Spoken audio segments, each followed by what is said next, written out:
31일 날 있죠. 12월 31일 날. 그래서 그날은 광고가 아마 나갈 거예요. 그래서 12월 31일 날 원래 그 세법이거든요. 그래서 세법을 휴강을 하기로 했는데 그때 12월 30일 날 일단 오전반하고 오후반하고 합반해가지고요. 그 강의를 2시까지만 하도록 그렇게 하겠습니다. 원래 12월 10, 그날이 원래 세법 강의잖아요. 자, 그 다음에, 여러분 강의 들을 때는 지금 카페에서 강의를 듣고 있잖아요. 그래서 일단 어떻게 할까 고민을 많이 하고 뭐 했었는데요. 홈페이지를 지금 제작을 하고 있으니까요. 홈페이지 비용, 제작하는 비용이 너무 비싸가지고 어떻게 할까 고민했는데 일단 여러분들이 지금은 괜찮은데 나중에 3월이나 이쯤 되면 강의를 또 이렇게 속도 조절 배속을 해가지고 강의를 드려야 되거든요. 그래서 일단 홈페이지가 아마 1월 중순 정도에 될 것 같아요. 1월 중순 정도요. 그렇죠? 그때까지는 일단 카페에서 이렇게 들으시면 될 것 같아요. 그러고 나서 나중에 홈페이지 만들어진 홈페이지 와가지고 그때는 이제 이런 그 속도 조절 같은 거 다 할 수 있거든요. 그 다음에 지금 이제 카페에서 듣는 그런 화질보다는 훨씬 더 선명하게 될 거예요. 왜냐면 지금 우리가 이게 찍는 거 있죠? 찍는 거 그대로 올라가기 때문에요. 아마 2~3배 정도는 훨씬 더 선명하니까요. 크게 뭐 강의 듣거나 그럴 때 크게 지장이 없을 거예요. 다른 공지사항은 거기까지입니다. 우선 가시죠. 자, 어디를 보시냐면 채권법 있죠? 강의 노트 한번 보셔요. 채권법 강의 노트 어디를 보시냐면 계약금을 한번 보셔요. 뒤에 보면 여러분요 해제권이 있잖아요. 해제 지나고 나서 계약금이라고 하는 데가 있거든요. 그래서 계약금 계약을 보도록 해서 페이지요 37쪽이요. 페이지 37 이렇게 보도록 하겠습니다. 그 다음에 지금 오늘 여러분 그 강의자로 나온 거 있죠? 그 강의자로 나온 것은 어디냐면 139쪽이라고 되어 있나요? 아마 지금 페이지가 여러분요 페이지가 약간 다를 수 있어요. 왜냐면 자료를 그냥 복사하니까 이거 지금 139페이지 해가지고 216번 나와 있죠? 그래서 이렇게 한번 보도록 하겠습니다. 자, 거기 보면요 565조라고 나와 있죠. 여러분 이거 한번 보셔요. 이거 기본서 놔두고요. 강의 노트는 37쪽이에요. 채권법 37쪽이요. 됐어요? 자, 그 다음에 여기는 첫 페이지 한번 보세요. 오늘 여러분 나눠준 거 있죠? 거기 보면은 216번이라고 나와 있죠? 216 나와 있죠? 한번 보겠습니다. 자, 565조요. 매매의 당사자 일방이 계약 당시에 금전 기타 물건을 계약금, 보증금 등의 명목으로 상대방에게 뭐라고? 교부하고. 교부 이렇게 되어 있죠? 교부한 때는 당사자 간에 다른 약정이 없는 한 거긴 줄 것이요.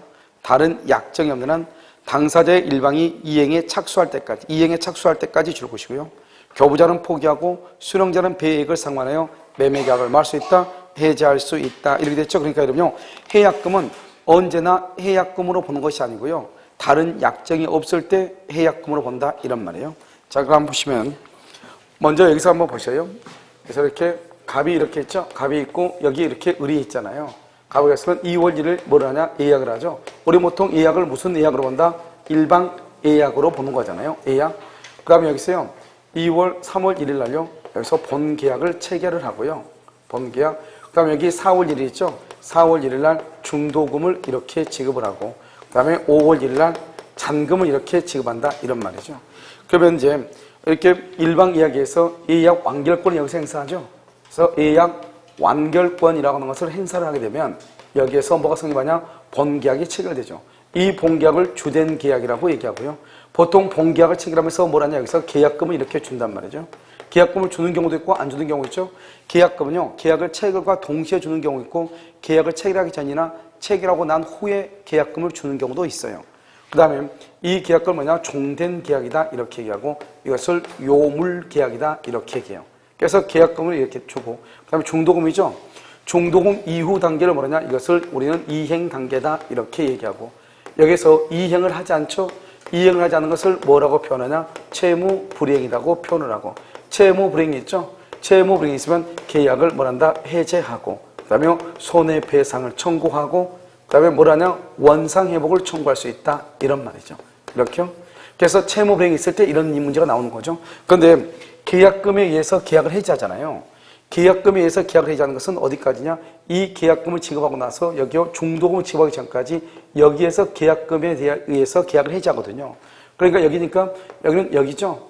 여기니까 이행 단계 전이에요. 이행. 이행을 하기 전이니까요. 이때는 뭐냐? 채무 불이행이란 말이 있어 없어? 없죠. 채무 불이행이 없으니까 계약을 채무 불이행을 위해서 계약을 해지한다거나 그다음에 손해배상을 청구한다거나 원상회복을 청구한다거나 이런 말이 없는 거예요. 알겠죠? 그래서 여기요, 우리가 이제 여기 계약금을 이렇게 주면은 원래 매매대금이 1억이다. 1억짜리가 매매대금이란 말이죠. 그럼 어떻게 하냐? 1억이죠? 그러면 계약금으로 얼마나 주냐? 1,000만 원을 이렇게 주잖아요. 그럼 중도금으로 얼마나 주냐? 4,000만 원을 주죠. 그럼 잔금은 얼마 줘야 돼요? 잔금 얼마 줘야 돼? 잔금요? 6천을 줘야 되는 거예요. 6천. 여기 보면 여러분요, 계약금 1,000만 원 줬는데 왜 그러지? 이렇게 얘기하면 안 돼요. 우리는 계약이라는 것은, 먼저 근대 이전에는 어떠면 계약을 체결하죠. 채권이죠. 채권이라는 계약을 체결하게 되면 이것을 법세라고 얘기했어. 법세. 그래서 채권 관계를 뭐라고 얘기하냐? 법세다. 이렇게요.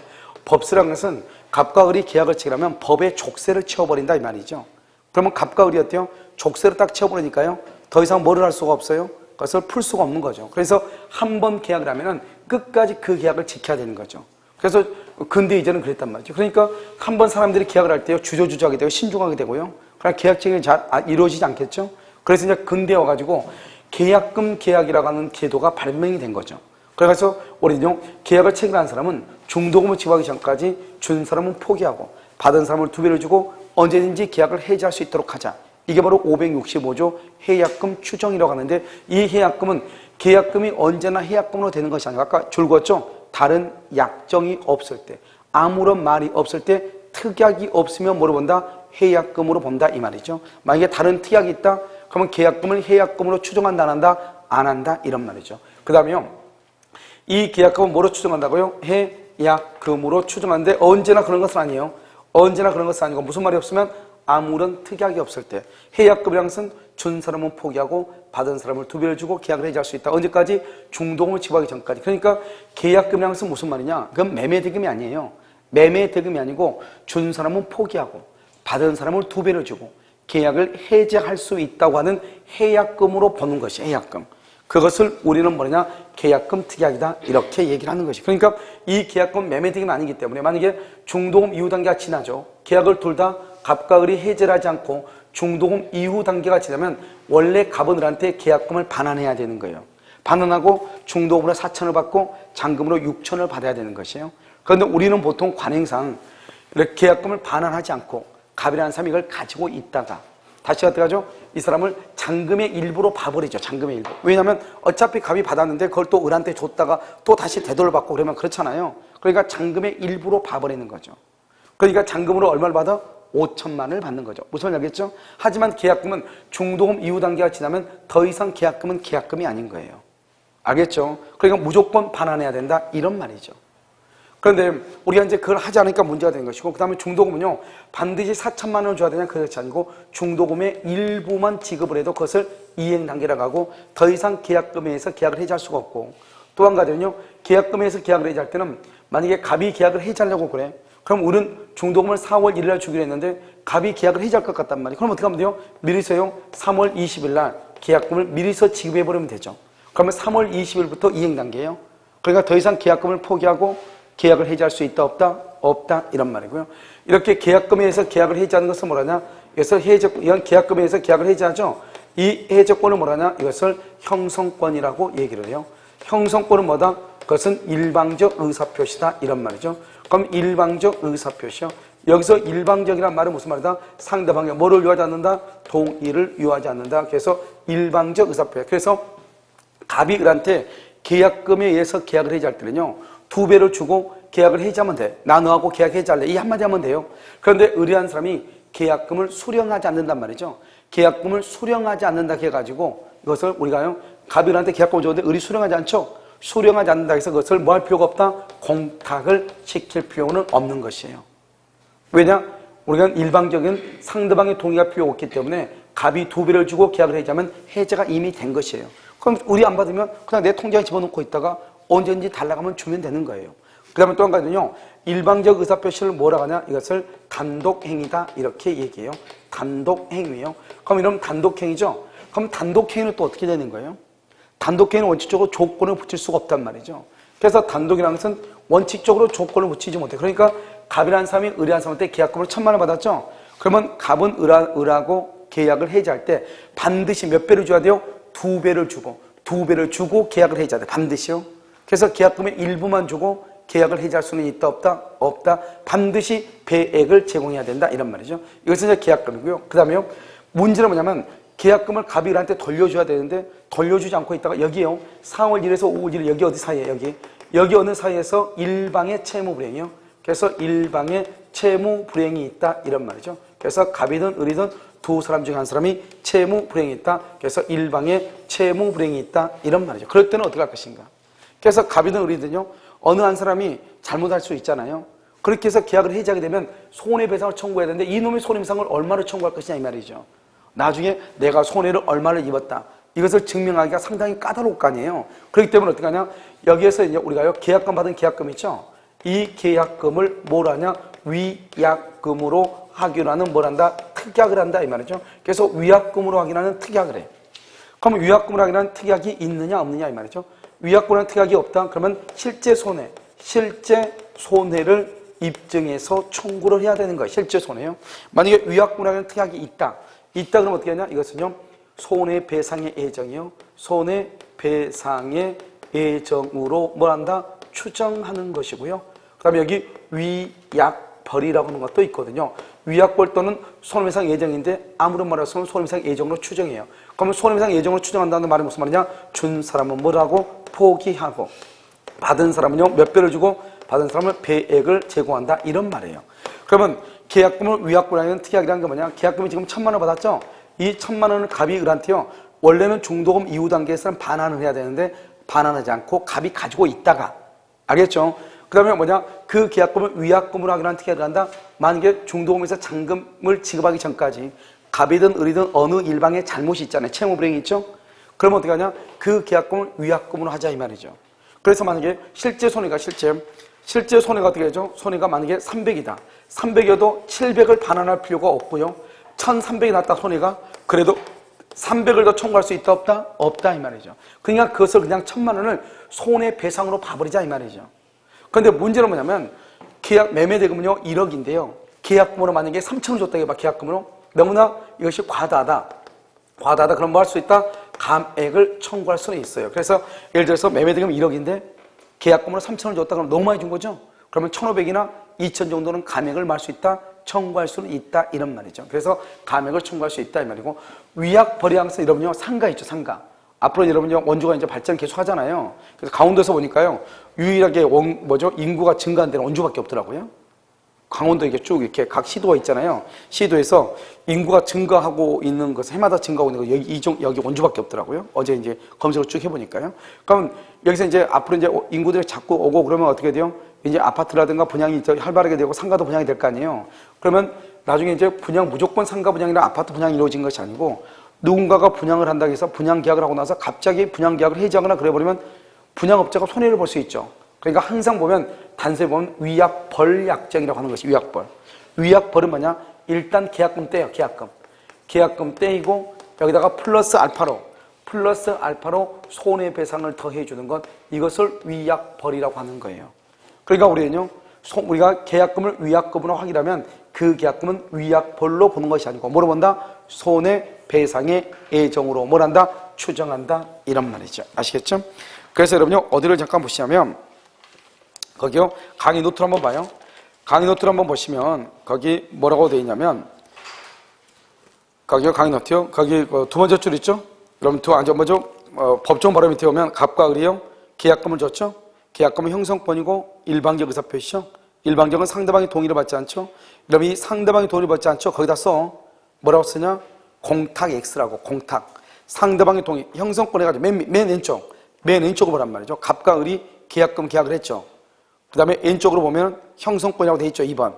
일방적 의사 표시죠. 뭐가 필요 없다? 동의가 필요 없다. 돼 있어 안 돼 있어? 되어 있죠. 그 동의가 필요 없다. 거기다가 뭐라고 쓰냐? 공탁 X라고 쓰란 말이죠. 공탁을 할 필요가 있다 없다? 없다 이런 말이죠. 그 다음에 단독행위죠. 단독행위니까 여러분 뭐예요? 단독행위니까 조건을 붙일 수 없고 기한을 붙일 수 없죠. 따라서 갑은 배액을 제공하고 계약을 말 수 있다. 해제할 수 있다. 그래서 배액을 제공 줄 것이고 반드시 배액을 제공해야지. 그래서 일부 X라고 써. 일부만 지급하면 안 돼. 반드시 배액을 제공해야 돼요. 그 다음에 이제 다시 2월 1일 계약 들어야 되겠죠? 1,000만 원? 그래야 되겠죠? 그 다음에 어떻게 돼요? 4월 1일 가운데가 중도금이라고 되어 있죠?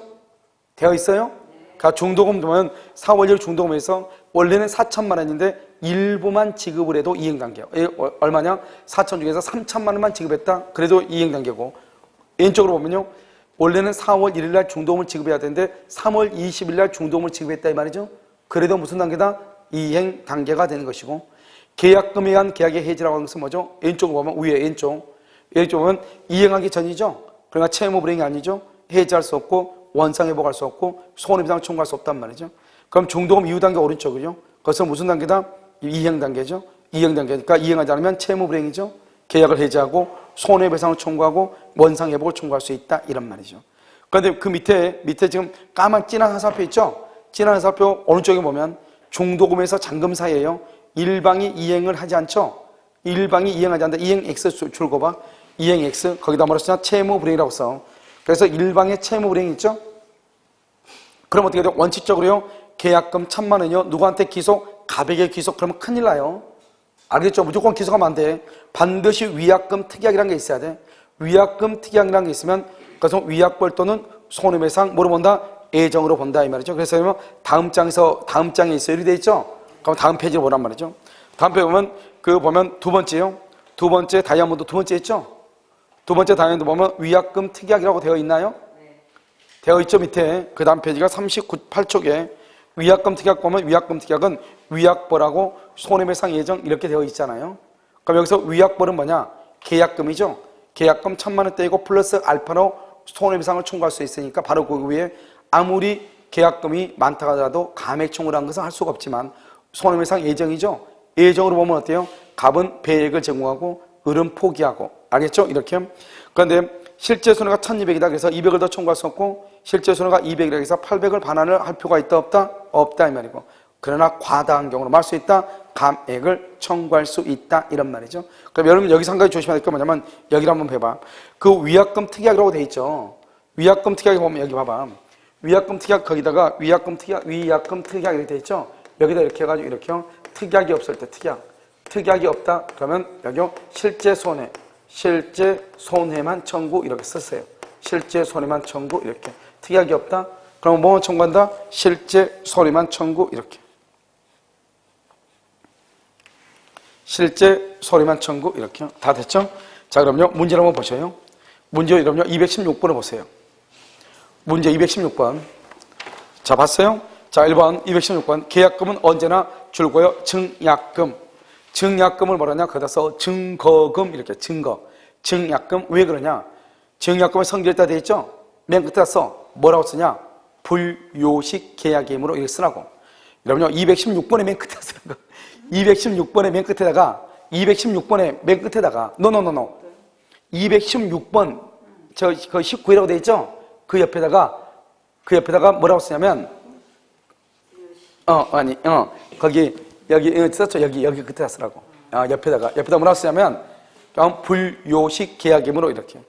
그럼 왜 불요식 계약이냐면 우리나라는 원래 불요식이니까 계약서가 없어도 되잖아요. 계약서 없어도 되는데 그러면 계약을 체결했다는 증거가 없잖아요. 그런데 갑과 을이요? 뭐를 했다? 계약금을 주고받았단 말의 뜻이 뭐죠? 그러면 갑과 을은 계약을 체결했다고 하는 뭐가 된다? 증거가 된다 이런 말이에요. 자 217번은요. 당사사에 다른 약정이 없으면 줄고 다른 약정이 없으면 계약금은 해약금으로 줄고 해약금으로 추정. 다른 약정이 없으면 알겠죠? 거기서 언제나가 아니에요. 언제나 X예요. 언제나 아니다. 다른 약정이 없으면. 자 218번은요. 매매계약의 성립 후 줄고요. 성립 후 교부된 계약금 그것도 계약금으로서 효력이 있다. 그러니까 그 말은 무슨 말이야? 맨 끝에 써. 계약금 지급 시기는 무관. 계약금 지급 시기는 무관하다 이 말이죠. 그러니까 계약을 체결하기 전에 계약금을 주든지 계약을 체결하고 난 후에 계약금을 주든지 그런 것은 관계가 없다 이런 말이에요. 그 다음에 220번은요. 219번인가요?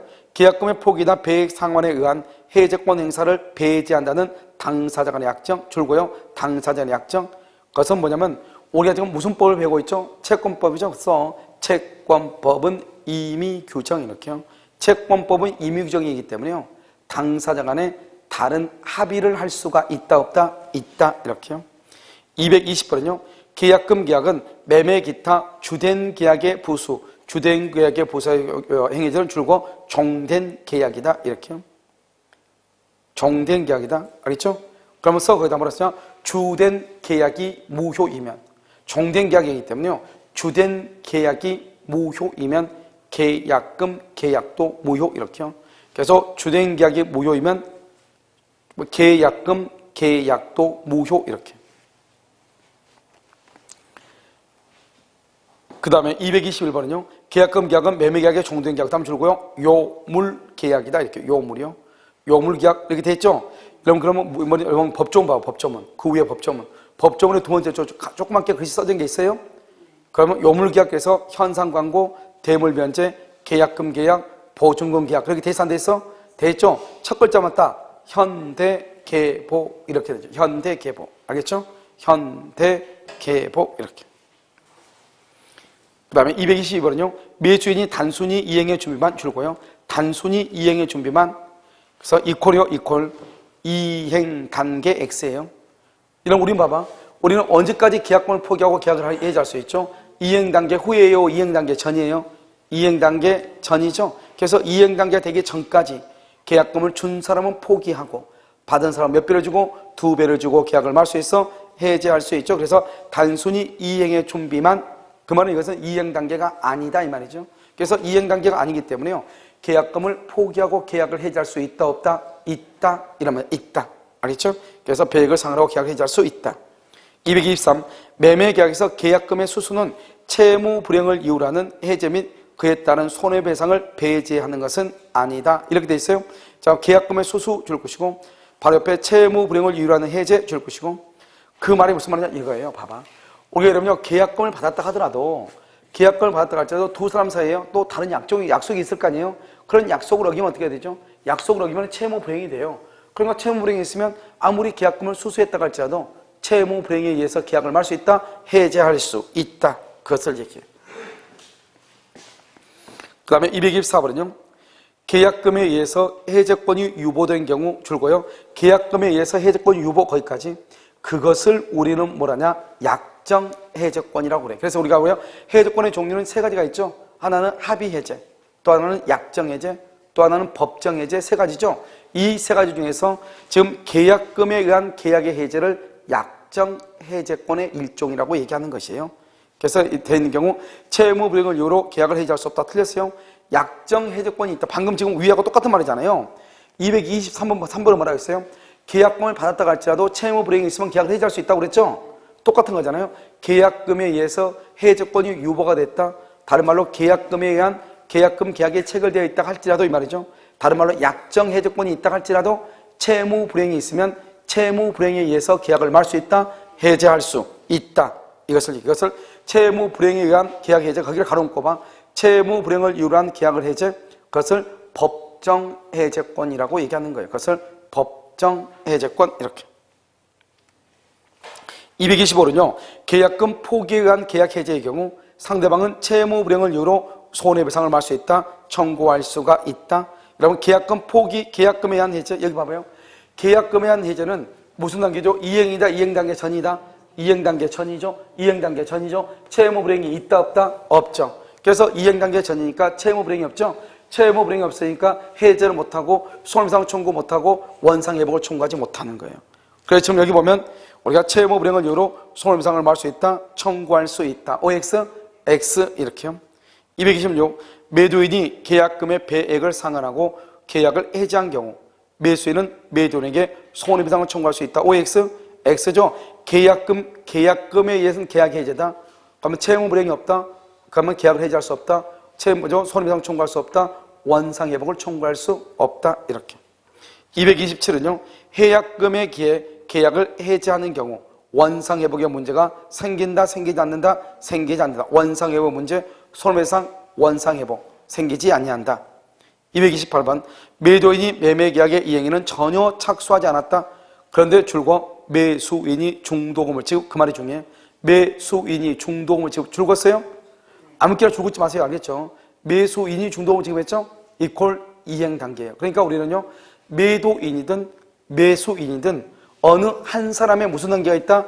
이행 단계이다. 어느 한 사람? 그러면 그때부터는 무슨 단계? 이행 단계. 더 이상 계약금을 포기하고 계약을 해지할 수가 있다, 없다? 없다. 이런 말이죠. 없다. 이렇게. 그래서 매수는 계약금을 포기하고 계약을 해지할 수 있다. 틀렸죠? 229. 매매계약의 일부 이행의 착수 줄 것이고 일부 이행의 착수. 그러면 일부 이행의 착수 됐죠? 일부가 뭐고? 일단 이행의 착수죠? 아까 말했죠? 중도금 4천이다. 3천만 원만 줘도 무슨 단계다? 이행 단계라고 얘기했잖아요. 그래서 일부 이행에 착수했죠. 매수인은 매도인의 이행 착수 전에는 임의로 계약금을 포기하고 계약을 해지할 수 있다. OX? X죠. 그래서 매도인의 이행 착수는 임의로 계약금을 포기하고 안 되죠. 아무튼 어느 누군가가 일부라도 아무튼 이행에 착수하죠. 그러면 쌍방 당사자 모두는 계약금을 포기하고 계약을 해지할 수 있다, 없다? 없죠. 그게 바로 뭐냐? 228번하고 229번이 똑같은 말이죠. 228번은 뭐죠? 매도인은 아무것도 안 했는데 매수인이 일부 이행에 착수했죠? 그러면 어느 누구도 계약금을 포기하고 계약을 해지할 수 있어요, 없어요? 없죠? 그것을 얘기한단 말이죠. 230번은요.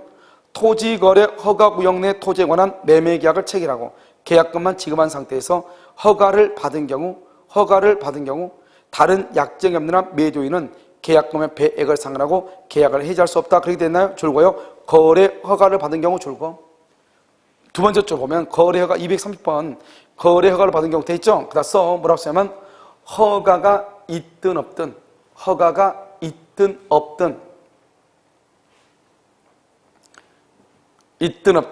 그다음에 중도금 지급 전까지 배액 제공, 배액 두 배죠. 배액 제공하고 계약 해제 가능 이렇게요. 배액을 제공하고 계약을 말 수 있다, 해제할 수 있다 이렇게요. 해제할 수 있다 이렇게.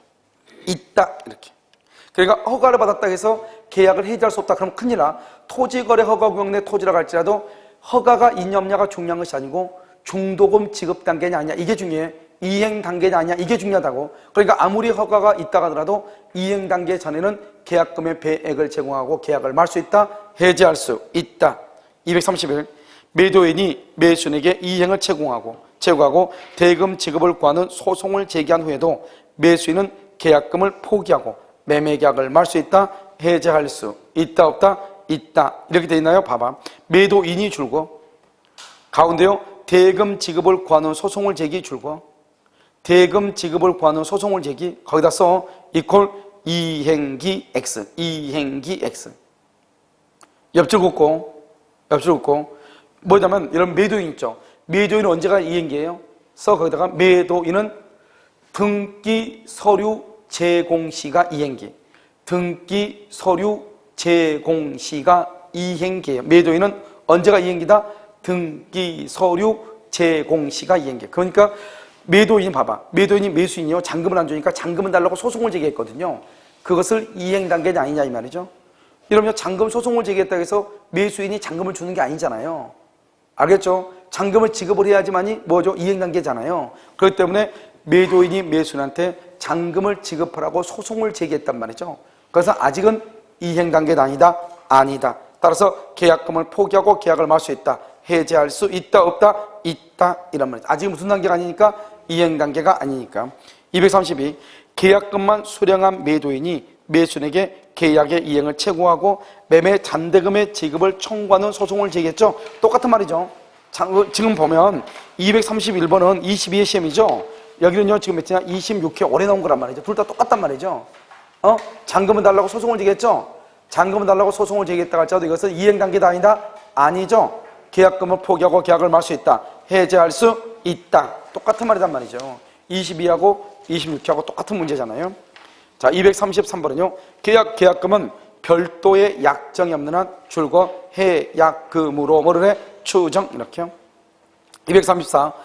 대금 불입 불이행 시 계약은 자동 무효가 되고 이에 불입된 금액은 일체 반환하지 않는다. 이렇게 되어 있죠. 이것을 우리만 거기까지 가로 묶어봐. 대금 불입 불이행 시 그 말이 무슨 말이죠? 채무 불이행 이 말이죠. 채무 불이행 시 계약은 자동 무효가 되고 이미 불입된 금액은 일체 반환하지 않는다. 이것을 뭐냐? 위약금 특약이다. 이렇게 얘기해. 뭐라고 한다고? 위약금 특약. 그럼 봐봐 여기.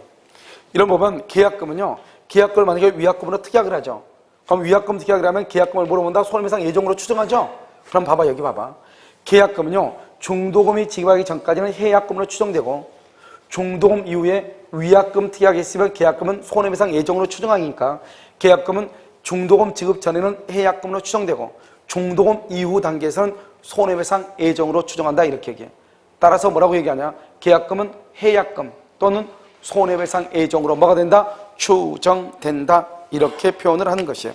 자, 234번을 보면 대금 불입 불이행 시 계약은 자동 무효가 되고 이에 불입된 금액은 일체 반환하지 않는다고 되어 있는 매매 계약에 기하여 계약금이 지급된 경우 그 계약금은 해약금과 손해배상 예정으로서의 뭐를 갖는다? 성질을 겸한다. 해약금 줄거 봐. 해약금 거기는 써. 해약금. 노노노노노. 234페이지 두 번째 줄 맨 끝에. 두 번째 줄 맨 끝에. 됐죠? 해약금은 됐죠? 그것은요, 중도금 전이에요. 중도금 전 해약금이죠? 그 다음에 손해배상 예정으로 해서 성질 줄거 봐. 손해배상 예정 성질 중도금 이후 이 말이죠. 중도금 이후 이렇게. 그 다음에 235번은 계약금이 손해배상 예정으로서 성질을 가지고 있는 경우 매수인이 계약을 해지한다는 의사표시라면 계약금이 손해배상 예정으로서 줄고 과다할 때 과다 동그라미. 그 다음에 법원은 직권으로 감행. 아까 얘기했죠? 과다 뭐할 수 있다? 감행할 수 있다. 그렇게 돼 있죠? 따라서 뭐라고 쓰냐? 위약벌은 감액 X. 위약벌은 감액이 안 돼요. 알겠죠? 감액할 수 없다. 자, 236. 매매 계약금을 위약금으로 하는 특약이 없는 한, 위약금으로 하기는 특약이 없죠? 줄과 거기 특약이 없는 한 줄 것이고, 두 번째 줄이요. 실제 손해만을 배상. 두 번째 줄 실제 손해만을 배상 이렇게. 그렇게 돼 있죠? 그래서 236번을 보면 위약금으로 한다는 특약이 없다. 실제 손해만 청구할 수가 있다. 237번 매수인이 일정한 계약, 약정한 계약금을 지급하지 않는 경우, 거기를 가로묶어 봐. 매수인이 약정한 계약금을 지급하지 않는 경우 이렇게 되어 있죠. 그래서 뭐라고 쓰냐면 요물계약이므로 요물계약이요. 요물계약은 반드시 계약금을 줘야 되거든요. 요물계약이므로 계약은 없다 이렇게. 계약은 없는 거예요. 왜냐하면 계약금 계약은 요물계약인데 지금 계약금을 지급하지 않았다는 거잖아요. 그러면 계약은 없는. 그럼 봐봐. 그럼 계약금 계약이 없으면 그럼 어떻게 해야 돼? 이건 간단하죠. 이러면 반드시 우리가 계약을 할 때 계약금 계약을 해야 되나요? 이러면요, 우리가 마트 같은 데 가서 껌 사죠. 껌 살 때는 계약금 줘, 안 줘? 아니, 마트에서 껌 사잖아요. 계약금 줘, 안 줘? 안 주죠. 계약금 안 주고 우리 계약하잖아요. 그냥 계약금을 주고 계약을 하는 경우는 드문 거예요. 계약금 없이도 계약을 하는 거예요. 무슨 말인지 지금 아시겠죠? 그러니까 계약금 없이 계약을 하기 때문에요. 우리가 이제 그걸 한번 본단 말이죠. 자, 그럼 보시면 매수인이 약정한 계약금을 지급하지 않는 경우, 그럼 계약금이 없죠? 그럼 계약금 없으니까 계약금에 의한 계약의 해지를 못하고 이제는 어떻게 되냐? 중도금이나 또는 잔금을 지급하지 않으면 채무불이행으로 계약을 해지하면 돼. 됐죠? 그래서 그 약정이 없었다면 매매계약을 체결하지 않았을 것이라는 사정이 없는 한 매도인은 매매계약을 임의로 해지할 수 있다 없다? 없다. 줄고 임의로 해지할 수 없다. 줄 긋고 맨 끝에 써. 뭐라고 쓰냐? 채무불이행이 있으면 해제 가능. 임의로 자기 멋대로 해지를 못하고 채무불이행이 있으면 해지할 수 있다 이 말이죠. 그 다음에 238번 계약금 포기한 계약 해제의 경우 계약은 소급적으로 무효가 되어 당사자는 원상회복 의무를 진다 이렇게 돼 있죠. 그러면 계약금 포기한 계약의 해제도 계약 해제했죠. 이것도 소급적으로 무효 줄고 소급적으로 무효 여기는 맞아. 그런데 무슨 말이 없어? 원상회복 있어 없어? 아까 저기 봐봐. 계약금에서 계약을 해지할 때는 채무불이행이 없죠. 그러니까 채무불이행에 의한 계약 해지 없죠. 채무불이행으로 인한 손해배상 없죠. 채무불이행으로 인한 원상회복이라는 말이 있어 없어? 없다니까요. 여러분 계약금 계약은 보면 정말로 시험이 많이 나왔죠. 이건 매년 시험이 나오는 거예요. 알겠죠? 잘 보란 말이죠. 그 다음에 239번은요. 매매 해약금에 의한 관한 민법 규정은 어디에도 적용이 된다? 매매 해약금에 관한 민법 규정 거의 줄고 이것을 뭐냐면 유상계약에 관한 규정 이 말이죠. 유상계약에 관한 규정. 이것은 임대차에도 뭐가 된다? 적용된다. 그래서 매매 해약금에 의한 계약의 해제는 민법 규정이죠. 임대차에도 뭐가 된다? 적용된다 이런 말이고요. 자, 그 다음에 566조로 보세요. 566조로 봐. 6조 봤죠? 매매 계약에 관한 비용은 비용 줄 것이고, 비용, 그 다음에 줄고 쌍방이 균분 줄 것이고, 그리고 조그맣게 써놨죠? 등기 비용 줄고, 등기 비용은 누가 부담한다? 통상 매수인이 부담해. 등기 비용은요. 그 다음에 567조는요. 본절의 규정은 매매 이외의 줄고요. 유상 계약의 준용. 방금 우리 봤죠? 239번에서. 그러나 그 계약의 성질이 이를 허용하지 않을 때는 그러하지 아니하다. 그 다음 매매 효력. 매도인은 매수인에 대하여 매매의 목적이 된 권리를 이전해야 되고, 매수인은 매도인에게 대금을 지급해야 되고, 전항의 쌍방의 의무 줄고, 맨 끝에 어떻게 한다? 동시에 이행. 아무런 말이 없으면 동시에 이행해. 알겠죠? 동시에. 그래서 여러분요, 대금과 등기는 무슨 관계다? 동시 이행 관계다 이 말이죠. 그래서 여러분 보면 2항 봐봐. 2항. 전항에 쌍방 의무라고 되어 있나요? 맨 끝에 쌍방 의무라고 되어 있잖아, 법조문에. 거기다 써 대금, 등기. 대금하고 등기는 이 말이죠. 대금과 등기는 이런 말이에요. 자, 240번은요. 매매는 쌍무계약인 바 매도인은 재산권을 이전하여야 되고, 매수인은 대금을 지급하여야 한다. 241. 매수인에게 목적물을 수령할 권한이 있으며 경우에 따라서는 신의책상 목적물을 수령할 의무가 있다고도 볼 수가 있다. 그래서 여러분요, 이게 이제 뭐가 문제가 되냐면, 매도인하고 매수인하고 있을 때 매도인은 매수인한테 등기를 해줘야 되잖아요. 그랬을 때 반드시 매수인은요, 등기를 받을 의무가 있냐 이 말이죠. 알겠죠? 원래 경우에 따라서는요, 그렇지 않은 경우도 있지만 대부분의 경우는 쌍방 의무죠. 그러니까 수령할 의무가 있다 이렇게 봐야 되겠죠. 240일은요, 매매 계약에 관한 비용은 쌍방이 뭐한다? 비용은 쌍방이 균분하죠. 쌍방이 균분 줄 거 봐. 그래서 중개수수료. 그러면 중개수수료를요, 매도인만 줘요? 매수인도 줘요? 매수인도 주죠? 그래서 쌍방이 같이 된다 이 말이죠. 그걸 균분이라고 얘기를 해요. 그 다음에 243번 보세요. 매매 비용을 매수인이 전부 부담한다는 약정 동그라미, 약정 맨 끝에 유효 동그라미, 맨 끝에 유효, 무슨 규정? 임의규정이죠. 임의규정 이렇게. 244. 청량비용, 등기비용, 담보권, 말소비용 등 매매계약에 관한 비용은 특별한 사정이 없는 한 당사 쌍방이 균분 이렇게 되어 있죠. 이게 참 어려운 말이죠. 여러분 얘기 한번 봐봐. 청량비용을 그렇다 치더라도 등기비용은 누가 내야 돼? 그건 매수인이 내죠. 매수인이. 쌍방이 균분 그러면 안 되지. 알겠죠? 담보권, 말소도 누가 해요? 담보권? 그건 매도인이 하지. 매도인이. 왜요? 완전한 권리를 이전해 줘야 되니까 담보권을 말소를 하고 등기를 해줘야 되죠. 아무 말 했으면 그건 누가 부담한다? 매도인. 알겠죠? 그래서 청량비용은 그렇다 치더라도, 알겠죠? 여기요, 등기비용은 누가? 매수인. 그 다음에 담보권 말소비용은 누가? 매도인이 부담한다 이 말이죠. 상당히 까다로운 말인데 쭉 나오니까 학생들이요, 이걸 생각을 해야 되잖아요. 생각하기가 만만치 않죠. 알겠죠? 자, 그 다음에 이제 담보 책임에 관한 것인데요. 그럼 잠깐 쉬었다 하도록 그렇게 하겠습니다. 여러분.